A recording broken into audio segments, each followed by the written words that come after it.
이제 마지막으로 질문을 좀 추려볼까 합니다. 근데 아까 저 순방 얘기만 하고 저기 맞죠? 그걸 끝내면 내가 거의 비난받을 것 같은데. 네, 그럼 이번에는 한번 대통령께서 자유롭게 하십시오. 지목해 주시는 거 아니면 제가 한번 아시아경제 임철원 기자님, 네, 다음엔 대통령께서 지목해 주시기 바랍니다. 난 얼굴도 모르는데 저번처럼 후회할 지목을 할까 걱정돼. 네, 네, 임철원 기자님. 네. 네, 아시아경제 임철영 기자입니다. 네.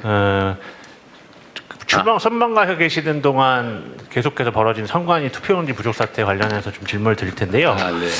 선관위 투표용지 부족 사태에 따라서 잠실 7동 투표소 앞 시위가 2주를 넘겨서 계속 네. 되고 있는데 관련해서 참정권 침해를 바로 잡아야 된다는 게 원래 초기 시위의 어떤 네. 목소리였는데요. 가면 갈수록 저기 부정선거를 주장하는 목소리가 더 커지고 있다는 지적이 나오고 있고요. 동시에는 그 체육단체 행정 마비 사태까지 장기화되고 있는 상황인데 이와 관련해서 경찰력이 미온적으로 대처하고 있다는 지적도 나오고 있습니다. 그 현 상황에 대해서 대통령님의 어떤 판단과 생각을 듣고 싶습니다. 네.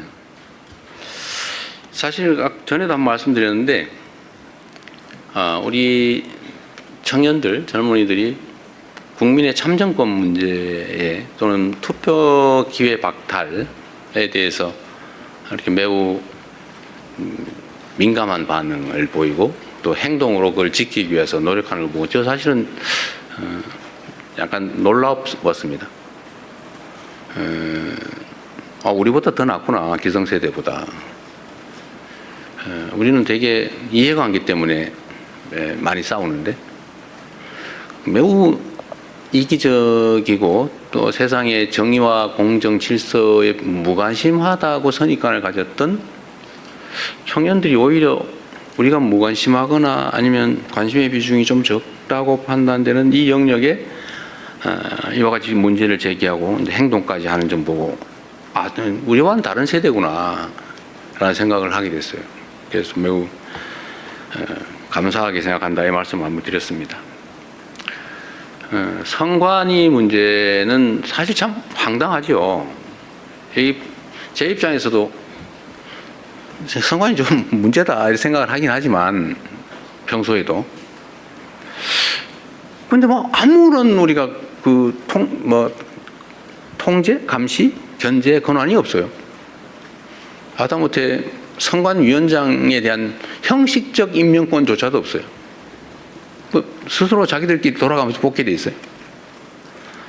정부에서 3명, 대통령이죠. 대통령이 3명, 대법원에서 3명, 대법원장이 3명, 국회에서 3명. 이렇게 뽑으면 그 9명이 돌아가면서 위원장을 하는데 지금까지 수십 년 관행은 대법원에서 지명하는 3명의 선관위원 중에 대법관을 1명을 포함시키는데 대법원장이 지명한 대법관인 선관위원이 당연히 선관위원장을 맡아왔단 말이에요. 그래서 우리는 그래도 가장 공정한 대법관이 맡아서 가장 공정하게 잘하지 않을까 그런 기대를 했지 않았겠어요? 그런데 결과는 이런 어처구니 없는 일이 벌어진 거죠. 예를 들어 전에 뭐 채용 비리 문제도 그렇고 뭐 최근에 나오는 뭐 좀 얘기하기 좀 그럽니다. 뭐 해외 출장 얘기도 그렇고 그다음에 뭐 입력을 하는데도 신경 안 써가지고 막 뒤집어서 입력을 하고 더군다나 투표지가 부족하게 만든다든지 사실 상상할 수 없는 일이잖아요. 투표지야 원래 투표할 사람 숫자만큼 만드는 게 우리 동창회장 뽑을 때도 하는 거 아닌가요? 아니 뭐 회원 중에 안 올 사람 있긴 하죠. 우리가 50명 회원이면 50장 만들잖아요. 근데 평소에 42명 왔으니까 43명만 하자고 그랬는데 45명 와버렸네 이게. 이게 말이 되냐고 이게. 그것도 예산이 없었냐 그것도 아니잖아요. 다 예산 편성해 줬잖아요. 뭐라고 뭐 변명이 있겠지만 있을 수 없는 일이죠. 국가의 가장 근간인 소위 민주적 기본 질서를 유지하는 이런 투표제도, 선거제도를 정말 헌법이 정하는 중립기관으로서 아무의 통제도 받지 않고 하면 그만큼 책임을 져야 되는데 책임을 진 게 아니라 자유롭게 해버린 거죠. 방종에 가까운 자유를 구가했던 것 같습니다. 결국은 심각한 문제가 있죠. 대응을 해야 되겠죠, 이제. 일단 집회 시위에 관한 문제를 얘기하기 전에 선관위의 문제는 저는 좀 이따 뭐 대수부회의 때도 이 얘기를 하려고 했는데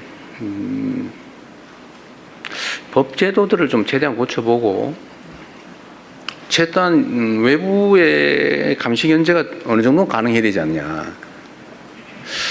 그 위원장을 저런 식으로 대법원장이 사실상 임명하는 것처럼 해서 되겠냐.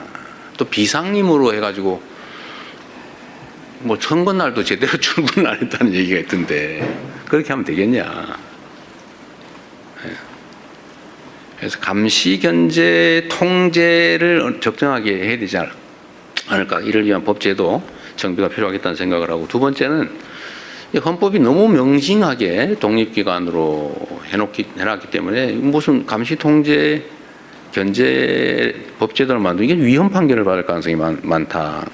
그러니까 필요하다면 여야 간의 의견의 일치가 된다면 선관위에 관한 뭐 원포인트 개헌이라도 해야 되지 않을까. 뭐 그런 생각을 합니다. 필요하다면 대통령이 발의를 하는 한이 있더라도.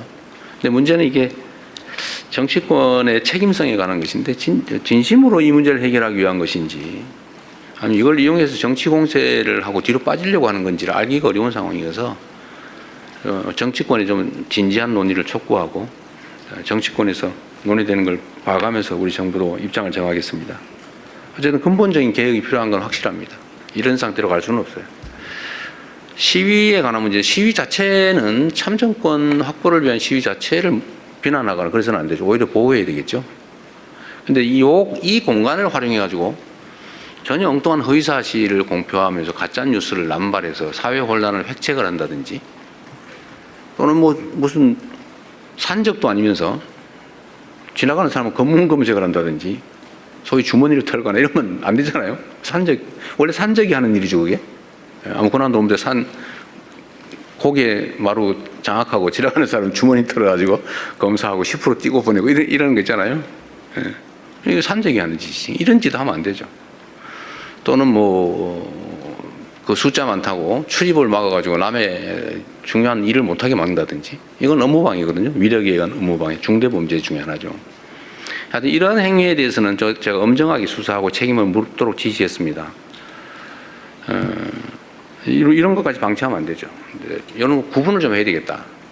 정당한 참정권 확보를 위한 주권 행사와 질서 파괴를 획책하는 범죄 행위는 엄밀하게 구분을 해야 이 참정권을 지키기 위한 선의의 이런 운동도 제대로 빛을 발할 수 있겠다. 그래서 옥석을 좀 가려서 엄정하게 대응할 건 대응하고 보호할 건 또 확실히 보호하고 그렇게 하도록 하겠습니다. 네, 또